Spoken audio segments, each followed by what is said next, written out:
Why do 90% of people described as mature for their age end up feeling a crushing sense of isolation by their 20s? It's not because they're introverts.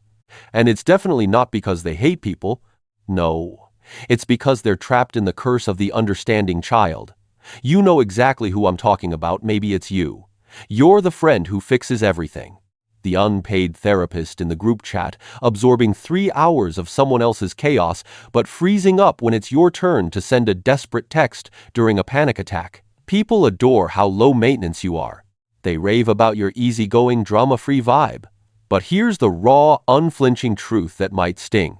What they label as easygoing is often a trauma response known as hyper-independence. You've internalized the idea that having needs makes you a burden. You've been taught that love isn't something you deserve just for being you, it's something you earn by being endlessly useful. Picture yourself as a glass container. You hold everyone else's water, their secrets, their tears, their endless venting. You're a master at creating space for others, so much so that you've faded into invisibility. Because you're clear and transparent, they peer right through you. They notice the water inside, but never the glass itself. They don't check if it's cracking under the pressure. They just assume you're unbreakable because you shatter silently. This isn't some quirky personality trait, it's a profound neurological pattern etched into your brain from childhood. In psychology, it's called parentification.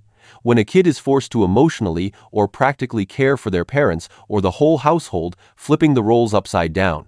In the next few minutes, we're diving deep into the 3 stages of how a bright, sensitive child learns to abandon their own childhood just to survive. We'll expose the invisible debt phenomenon and why your brain has rewired itself to reject help even as you're sinking. We'll explore why you feel achingly lonely in a packed room and why you keep drawing in narcissists who suck your energy dry. Most crucially, we'll talk about how to stop being everyone's container and start reclaiming your space as a full person. If you've ever felt like you're observing the world through a thick glass wall, present but untouchable, this is your wake-up call. Let's dive in. Let's rewind to where the first cracks formed. It often begins in a home with an unstable or unpredictable emotional atmosphere. Maybe your parents were locked in constant battles. Perhaps one was emotionally distant, battling their own inner storms.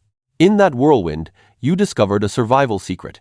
If you stayed quiet, behaved perfectly, and fixed issues instead of sparking them, the home felt safer. You mastered reading the room before stepping foot in it. You could sense your mom's upset from the sharp clink of her keys. You picked up your dad's anger in the thud of his footsteps. This isn't mere empathy, it's hypervigilance. Your brain built a constant radar, scanning for threats so you could defuse them before they detonated. But here's the hidden twist no one warns you about as the good child. You began to see your own emotions as threats. Crying? That just piled on the stress. Asking for a toy?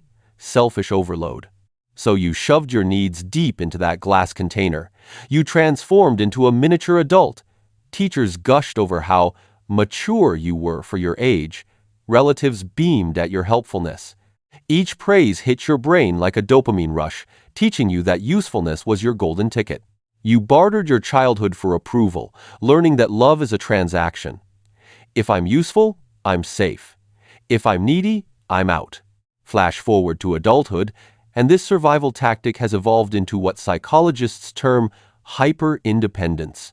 This isn't the empowering kind, like handling your own finances. It's a trauma-fueled fortress that screams, "I'll never depend on anyone because dependence equals danger." You have friends, sure, but do they truly know you? They know the facade, the listener, the fixer, but not the one who sobs silently in the shower. You've likely gathered a circle of takers. Energy vampires and narcissists flock to people like you because you pour endlessly without demanding refills. It's a match made in hell until you're bone dry. I once wore being the strong one like a medal of honor. I convinced myself my solo handling skills made me elite. But deep down, I was petrified. Terrified that if I stopped being useful, everyone would vanish. Scared that showing my fractures would lead to abandonment, so I kept patching up others while I quietly crumbled. This ties into the neuroscience behind your loneliness. In hyper-independence, your brain flags asking for help as a survival threat. Your amygdala, the fear hub, ignites when vulnerability creeps in. So you shove people away to reclaim control, sabotaging closeness to stay safe. Your loneliness isn't about physical solitude, it's emotional exile. You're barricaded behind a wall of capability, crying out for connection in a silent code you've mastered. You're drowning right in front of everyone, and they're applauding your form. And this spirals into the cycle's darkest shadow: resentment. You start resenting the people you help. Why doesn't anyone check on me? Why am I always the one carrying it all? But you never voice it, you just swallow it down, adding to the rising water in your container. So here's the pivotal shift. That glass container must shatter, not out of weakness, but because you were never designed to contain an entire ocean. It's time to recognize that your worth is inherent. It's not a rental fee paid through constant usefulness. You were a child forced to mature overnight, and that inner child is still there, yearning for the freedom to simply be, without an endless to-do list attached. Next time someone dumps their emotional baggage on you or begs for a favor when your tank is empty, practice these words: I can't hold space for this right now. It'll feel like stepping off a cliff, your pulse will pound, guilt will surge like a tidal wave, maybe even leaving you queasy. That's expected. It's your brain clinging to the outdated script for protection. Push through it anyway. True intimacy blooms where your polished performance fades. The people who genuinely care will stick around even when you're a mess, even when you're shattered, even when you've got nothing left to offer. And those who bolt, they were enchanted by the container, not what's inside. Release them, they were never truly yours. If this hits home, it's a sign you're primed to unload the burden you've shouldered since childhood. You're permitted to feel exhausted. You're allowed to have needs. You're entitled to occupy space without apology. Hold on, don't click away just yet. In the upcoming video, I'll expose the precise psychological tactic that manipulative folks deploy to reel you back into the helper trap the moment you draw boundaries. It's a sneaky snare, and 99% of empaths tumble right into it. You won't want to skip this, because spotting it is your ticket to real liberation. Hit subscribe now to get alerted the instant it goes live.